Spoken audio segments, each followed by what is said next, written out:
Birmingham, Alabama, 1963. It was the most racist, most segregated city in the South. On April 12, 1963, Martin Luther King left his room at the Gaston Motel and walked 2 blocks to the 16th Street Baptist Church, where a gathering of protesters joined him for a march on City Hall. He had targeted Birmingham as the site for mass demonstrations against segregation, but the masses had failed to materialize, and King decided to go to jail himself.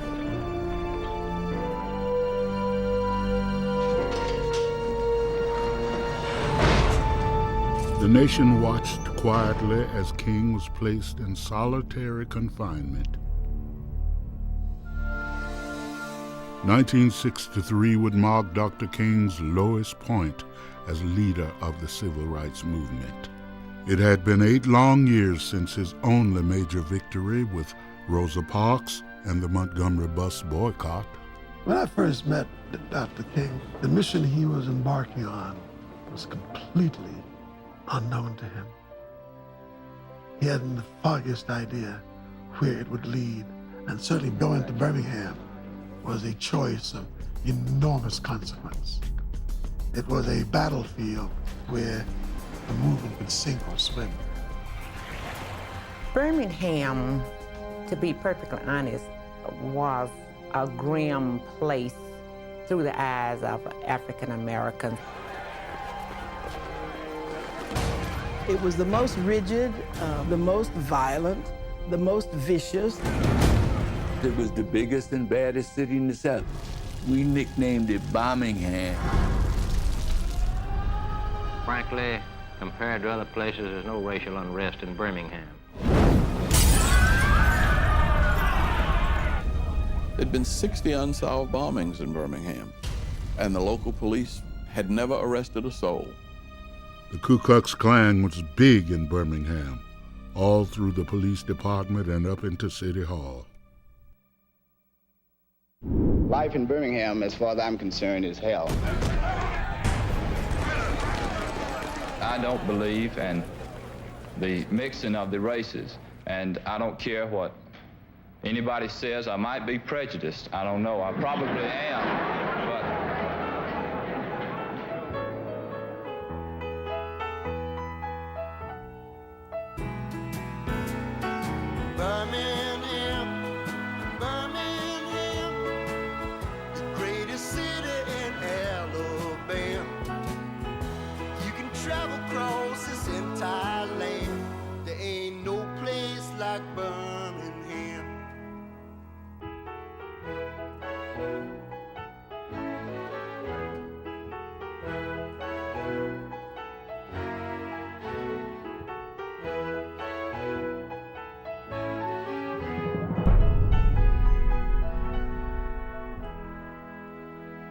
As a kid, I always wanted to eat at Newberry's downtown, and I always wanted a big hamburger plate. Always. We couldn't have that. I went downtown to the Newberry's, and I was so happy because I could sit on the little black stools that twirled and order me a hot dog with everything on it. I'm not going to integrate. Instead of serving me, they called in the police. You've got to keep the white and the black separate. I never could understand why white people hated us. As a kid, I just felt like they thought some of the black would rub off on them, you know.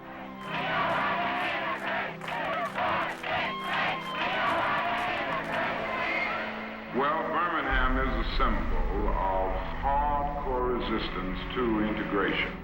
I always worked under this philosophy. You can never whip these boys if you don't keep you and them separate. The good people of Birmingham had put Bull Connor in office 7 times. Bull Connor. Mr. Bull Connor was the monster.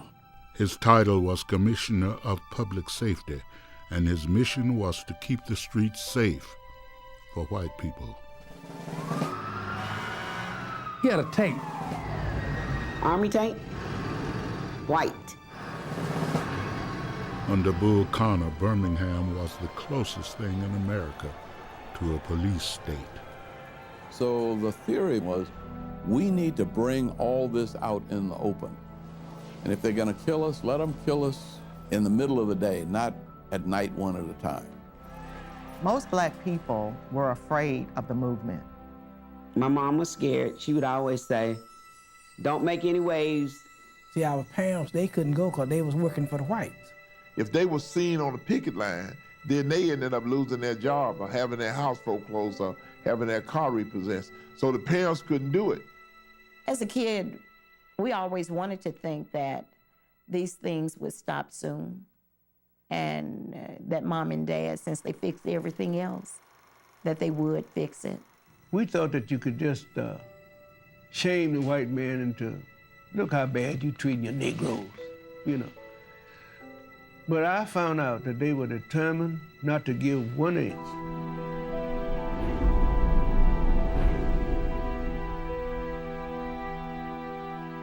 Dr. King had gone to jail in hopes that thousands of protesters would follow his example and overwhelm the system. But it didn't work out that way. The blacks of Birmingham stayed home, and the press quickly lost interest. Is he still in solitary confinement? Yes, he is. I think he'll be there for a while. I don't know just when he'll be coming out. One of the last things King did before going to jail was to place an urgent call to a fiery young preacher in Mississippi by the name of James Bevel. Bevel was a secret weapon. He was the brain of the bunch. He was obnoxious as the devil, but that was his role. Well, I knew that the Birmingham project was going very slow because they couldn't get many people to go to jail. So what we got to do is go out and organize young people. The first thing I said, well, who did this doctor? They told me. Tall Paul was there and Shelley the Playboy, and they agreed with nonviolence. I was somewhat of a crazy guy, I guess. What's up, brother? Shelley Stewart, he was the DJ for real back during the day. And he had a red car and had Shelley the Playboy written on. Good goobly woobly. Shelley the Playboy was the mouth of the South. What's up, everybody? No one had a closer relationship with the kids in Birmingham. Make some noise, everybody, make some noise! Woo! Being on the air, you had music, which is debate. But each time you have an opportunity, you talk about freedom. You talk about rights. Didn't take very much to get the kids. The kids knew. They knew. We started with the football players and the cheerleaders and the beauty queens. I was an 88-pound majorette. I got involved in the movement because I was talking to a little pretty girl. Ooh, I can see myself wearing long skirts, donut socks. Good morning, little schoolgirl. Good morning, little schoolgirl. We broke it down very simply. Look, you can get hit by a baseball bat playing baseball, but segregation destroys the inside of your mind and your soul, and it doesn't heal that easily. I played football on the football team. I played defensive tackle. Reverend Bevel asked, have you ever wondered why your helmets are always blue and white, but your school codes are green and gray?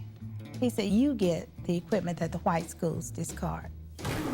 I'm glad I chose the movement and not athletics. Bevel would turn down the lights and show a movie from the sit-in movement in Nashville. I saw a bunch of coloreds sitting on the stools. They looked like they were just trying to egg on a fight.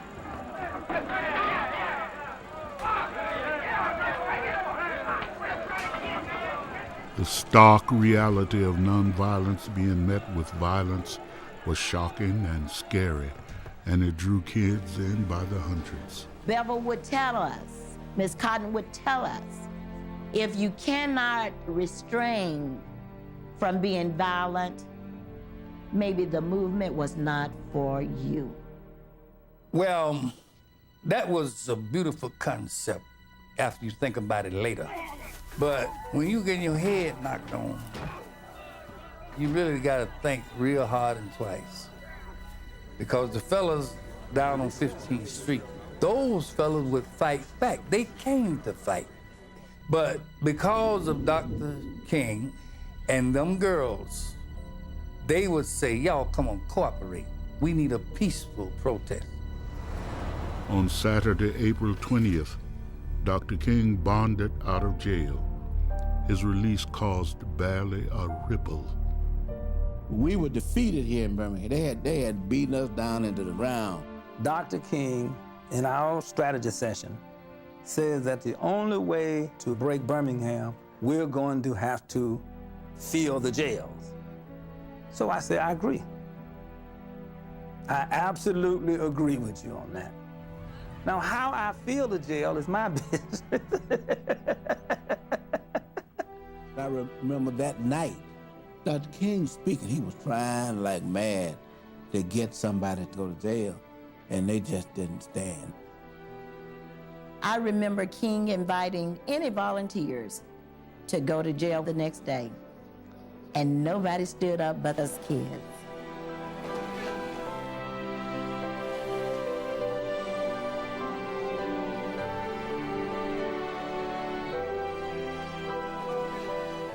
That was it.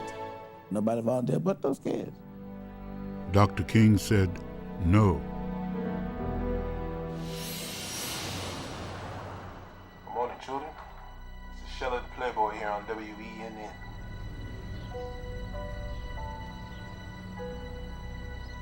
D-Day was the day, I tell you. This was the day where every student in Birmingham knew that it was going to happen. But you've got to remember that all of the planning was a secret. Good. Googly woogly. Good morning, children. The DJs would talk in code and use songs from the hit parade as signals for action. I remember that morning I woke up with my mind on freedom. Oh, I took special pain with putting a little starch in my blouse. Got my toothbrush and I got the toothpaste, the soap. Because I had a feeling that I wouldn't be coming home. Ring, ring goes the... The disc jockeys pushed D-Day early in the morning, but they wouldn't even use D-Day. They use all that jive talk. Don't forget, kids, there's going to be a party in the park, and don't forget your toothbrushes, because luncheon will be served. Back in the classroom, open your book. Now, everybody who's listening know what the deal is. D-Day was the day. My mother said, okay, Gwen, don't go to that march. I mean, don't go. You go to school. I told my mother, I said, I hear you. We were raised not to lie. So I didn't tell her lies that I wasn't going. I said, I hear you. We would have people picked out. Your job is to turn this fire alarm, turn that fire alarm, get the football team, basketball team, get the cheerleaders, get the band. It was right at 11 o'clock when they arrived. They came up to the fence with a sign that just said, it's time. When we said, let's go for the windows. And I told the others, come on, let's go. And I looked around and, all I could see was my own fanny almost, I hollered back up at those kids, but you said you were gonna go. You promised. And that's when kids started coming.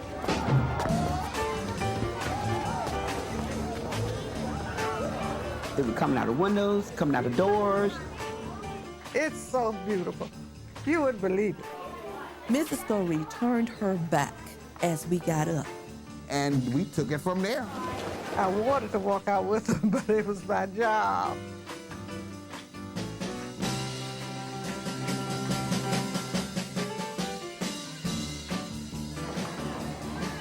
There was nothing you could do once the students started moving. The principal, the teachers, and everybody had to step aside. My boyfriend tried to stop me from going, and I walked around the building, and I came right back out there and went out the gate. You have about 2 children left in the class, maybe. Everybody's gone. I'm sure that morning Bevel was nervous about who was going to show up. At first there were a few, then there were hundreds, then there were thousands. We heard that kids were coming in from all over the city. And when we heard that they were coming in from out of town, we got more excited. And I had a cool car, They said, okay, we need you to go out to Fairfield. There's some students outside the classroom that won't go back in. Lo and behold, when I got out to Fairfield, the whole campus was outside of the building, and they all said, we going to Birmingham. 20 kids climbed on the car, and 800 followed behind it. I love the way you walk.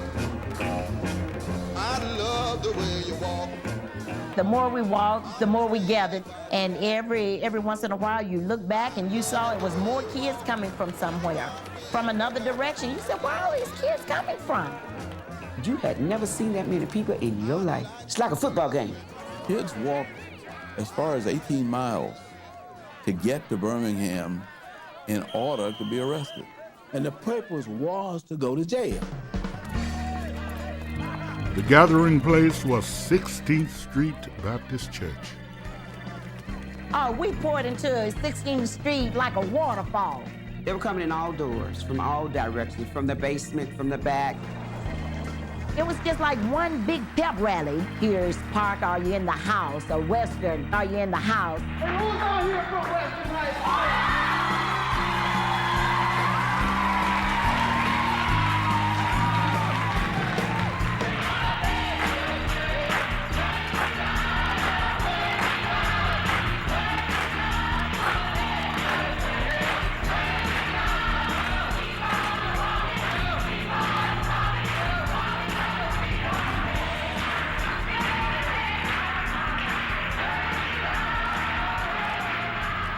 Children were ready.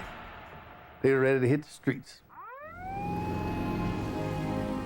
Kelly Ingram Park was the big green buffer between black Birmingham and the white downtown. 16th Street Baptist Church was on one corner, and by noon, Birmingham's finest were on the other. It was all laid out like a battlefield. To think about it now, I get the shakes. What could have happened? Martin Luther King spent the day at his motel, wrestling with his conscience. A lot of people thought the kids were going to get hurt.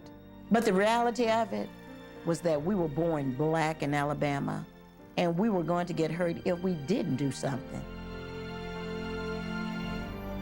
When noon came and went without a public appearance by King, Bevel opened the floodgates.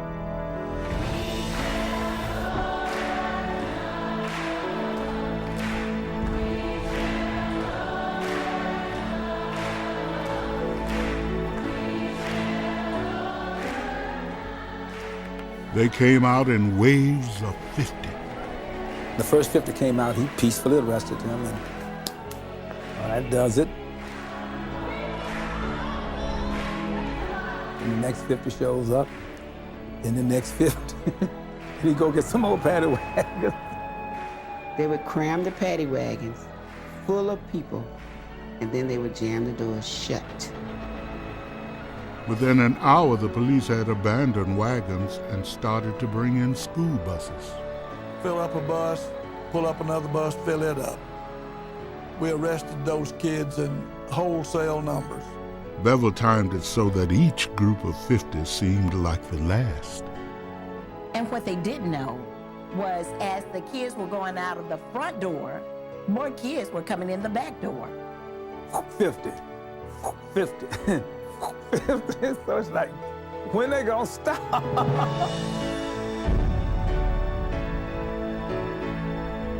I think when the police arrested us, they thought that we would be afraid and start to cry. They had strange looks to see that we were happy and singing and glad to be arrested.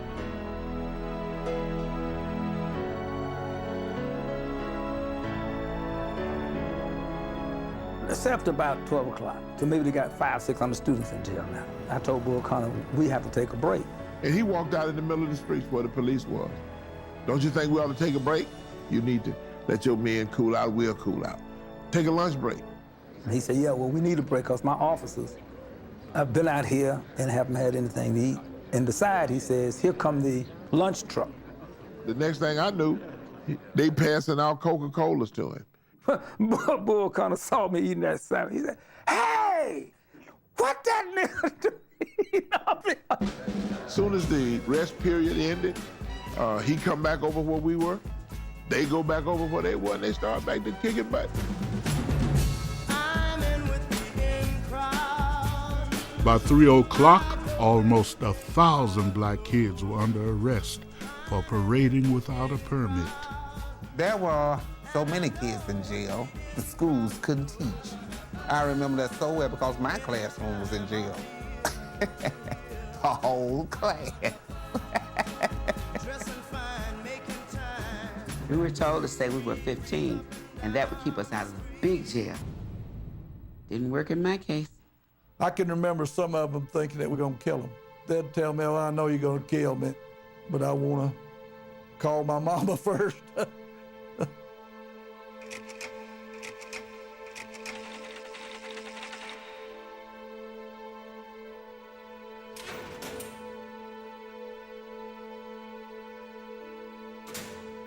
When the children were in jail, the people were pulling them. Dr. King, my daughter in jail.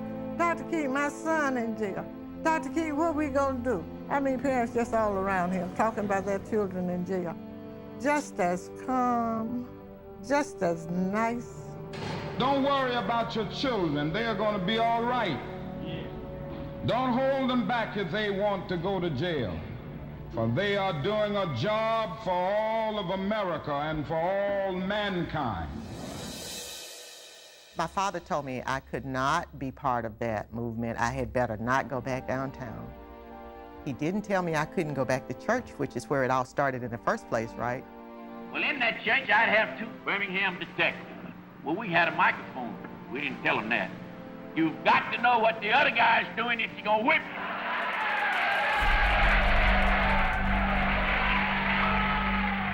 Listen up, brothers and sisters. If today was D-Day, tomorrow will be double D-Day. By day 2, the word was out, and more than 3,000 spectators converged on the church to watch. But no one could have imagined what they were about to see. When we got to the park, police was lined up. They were marching, got ready. Oh, good Lord, I scared to death. And then the officers gave the order to open up.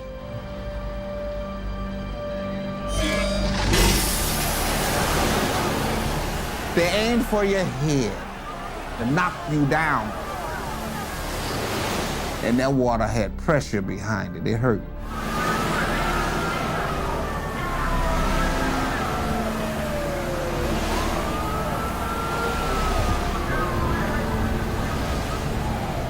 During the meeting the day before, they had told us the policeman might hit you, the policeman might have dogs, they might spit on you, they might kick you. But I remember thinking that no one said anything about water hoses. You could see that the first blast of water dispersed the crowds. But when the water subsided, there were 10 kids still standing. And they were singing one word over and over.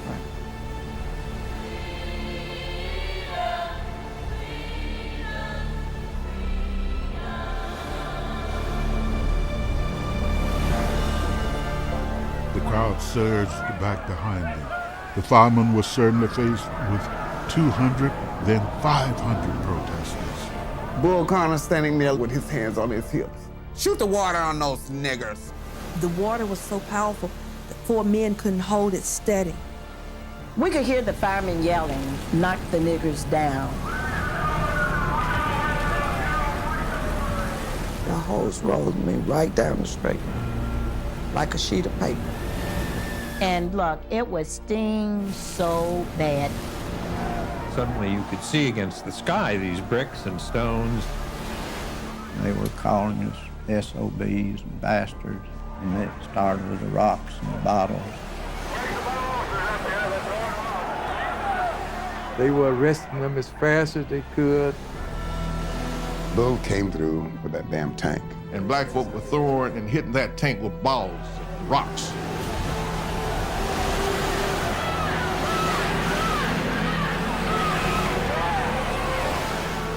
Bull Connor would tell them, "Bring the dogs out."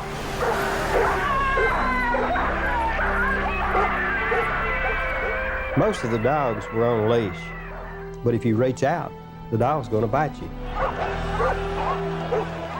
There was this vicious big old dog that turned it loose on just a smaller child, and the dog lunged at his throat, and it hit him and bit him. Police had named this black dog Nigger. It was a black German Shepherd. They had nigger trained. The nigger would bite you. A nigger would bite anybody, black or white, didn't make no difference.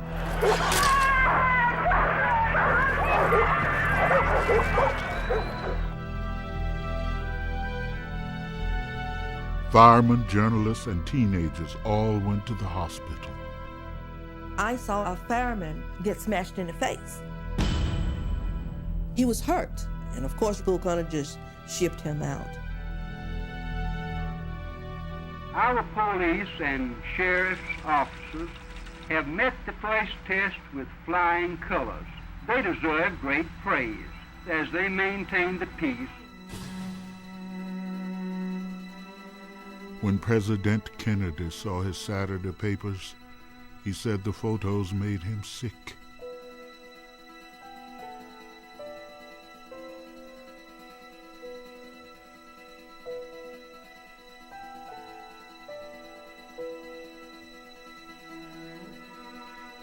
The embarrassment for us around the world. That's when Kennedy called Birmingham. Kennedy had sent word down that if children got involved, that his administration couldn't support that kind of stuff. The president says stop the movement. I don't think so. Well, the Kennedys knew nothing about the South. Why would they? They rich, Ivy League. Kennedy thought we were crazy. He was talking with Dr. King and them about getting these kids out the movement, but it was out of Dr. King's hands. Kids were all over the place. You going to jail today? Jimmy is going. I went yesterday. Why can't I go? I'm going to jail. He's going to jail. We're going to have a party in jail. People are interested in our struggle all over the country. Mr. Dick Gregory will be in Sunday. Dick Gregory came out to march with the kids, and he was the most famous person we had ever seen. I got there 20 minutes before I got arrested. They was already moved out. They rushed me out to the front of the line. All of the policemen started running after them on the motorcycle. I had to run, catch up with them. And a block later, we was all arrested. Some children got out of jail, and they were so excited about it, they would turn around and go right back. My mother said, "Boy, you in jail again?" She said, "Boy, you better stay out of that jail. Those people are gonna hurt you." I said, "No, they're not, because we got God on our side."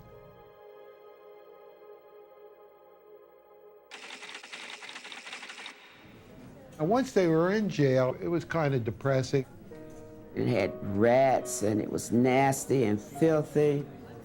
They fed us bologna sandwiches with nothing on it, just dry bread. One sandwich now. Bull Connor demanded that every child be interrogated. They were asking me a lot of questions about, why did you march? Who told you to march? Did they force you to march? After you sit and ask the same 10 questions of hundreds of kids, you begin to say, what am I doing here? What is the end of this madness? We was in there about 2 weeks. About 2 weeks. And we were singing. Oh my God, we'd be singing.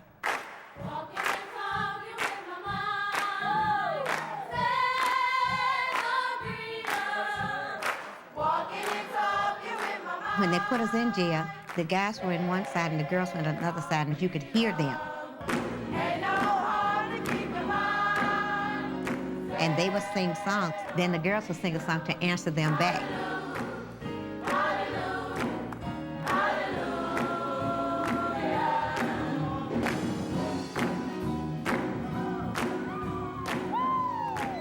I'm in jail at night, and everybody's singing and laughing and enjoying themselves.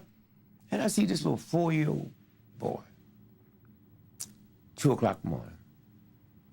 I said, "Hey, what's your name?" How old are you? He said, 4. I said, what are you here for? He said, Tatum. He couldn't even say freedom, man. The demonstrations continued every day, and every day the movement struggled to head off violence from whites and blacks. I call upon all the citizens of Birmingham, both Negro and white, to realize that violence only breeds more violence.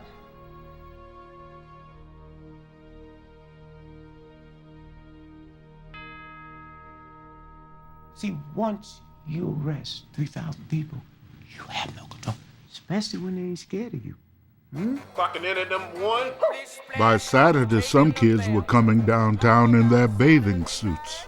It was fun. Hey, baby, pass the soap. It was hot that summer, you know what I'm saying? And just to get sprinkled around with the hose was beautiful. And in a splish splash, I jumped back in the bath. Well, how was I to know there was a party going on? There was a splishing and a splash, reeling with the feel, and moving and a groove, and rocking and a rolling. Yeah! The children will be out there shaking. I hid behind a girl. Some went up to the water, put the water on me. You bad?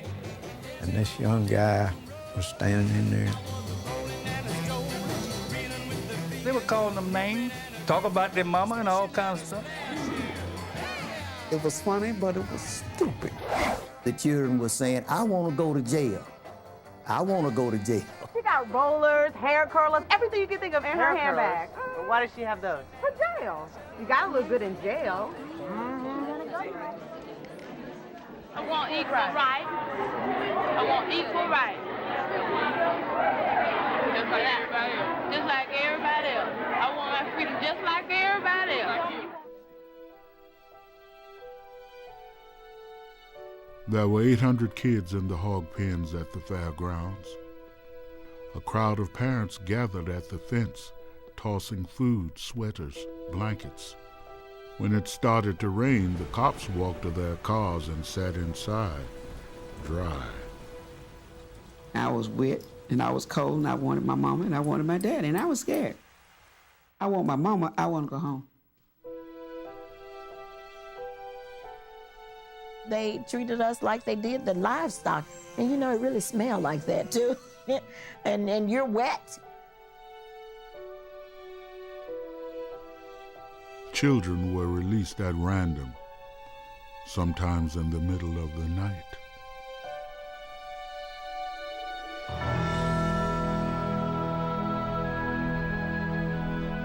I got out on Sunday, and I wasn't ready to go because there were a lot of people still in jail. My mom, when I got home, the first thing she did, naturally, she smelled me coming. So she said, oh, girl, you can't go in that house. I need to wash you down. Let's take the hose in. I said, not any more water. When she came home, I remember my mama hugging her and said, bless your heart, baby, bless your heart. Although many have been arrested, we have already won a victory here in Birmingham. Because yesterday we filled up the jail, and today we filled up the jail yard, and on tomorrow, I don't know what they're gonna do.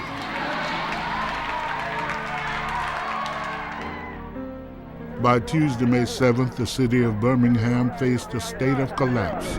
3,000 students were stampeding through downtown in a victory lap. The police had been made helpless. Kids was everywhere, you know what I mean? All down through town. We couldn't stop it. We couldn't contain it. The white people were in panic. They didn't know what to do. They'd turn you loose. By the 7th day of demonstrations, it became obvious there was no end of children in sight. I was sitting there in the jail and I said, no way to hold a lid on this. The fear's gone. There were 72 hours of intense negotiations. Movement leaders and white officials were up until dawn with an open line to the White House. I'm very happy to be able to announce that we have come today to the climax of the long struggle for justice, freedom, and human dignity in the city of Birmingham. After more than 5,000 arrests, the white people of Birmingham had finally agreed to integrate, and the state courts removed Bull Connor after 7 terms in office. Well, folks, it's official. Mr. Bull Connor is out of a job. Bull Connor was beat by the young people of the city of Birmingham. But what really surprised us was when Kennedy came on television and addressed the nation and said, "This is the end of segregation." We are confronted primarily with a moral issue. It is as old as the scriptures and is as clear as the American Constitution. The heart of the question is whether all Americans are to be afforded equal rights and equal opportunities, whether we are going to treat our fellow Americans as we want to be treated. I remember watching the president on TV, and I knew he was talking about me. If an American, because his skin is dark, cannot enjoy the full and free life which all of us want, then who among us would be content to have the color of his skin changed and stand in his place? And once he made that statement, it's like tears start flowing. It's like, oh man, this guy gonna preach. And he went on and on and on. Now the time has come for this nation to fulfill its promise.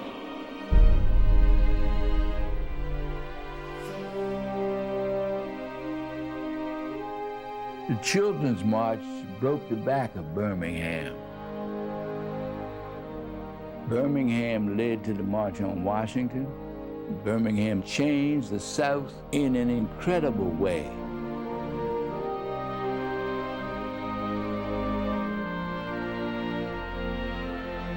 There would be retaliations, riots, and a fatal bombing in the church where it all began.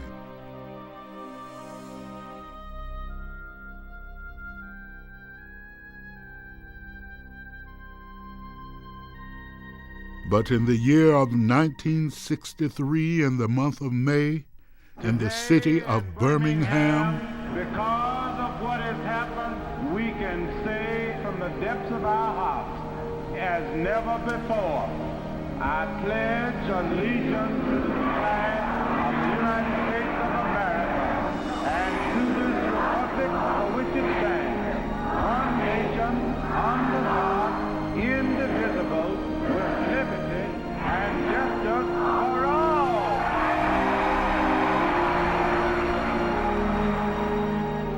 It's really funny to think about it, that the police, the fire department, and the KKK were beaten by us kids. You know why? Because they were not looking for us. They were never looking for the children, the secret weapon. I felt like I was a giant at 15. Yes, the unsung heroes, the children.